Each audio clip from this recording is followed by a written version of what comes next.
Pelikula nina Enrique Hill, Jane De Leon tinalo ang K-pop Demon Hunters. Nangunguna sa Netflix Philippines ang horror film nina Enrique Hill at Jane De Leon na Strange Frequencies, Taiwan Killer Hospital.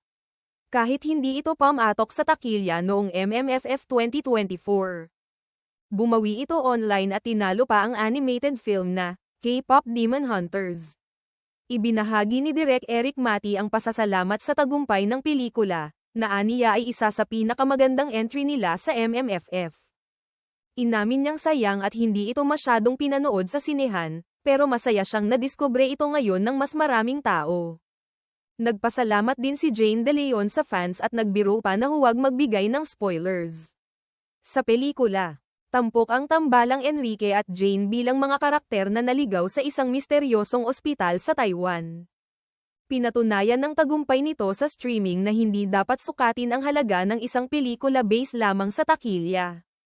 Patuloy itong trending at patok sa mas malawak na audience online.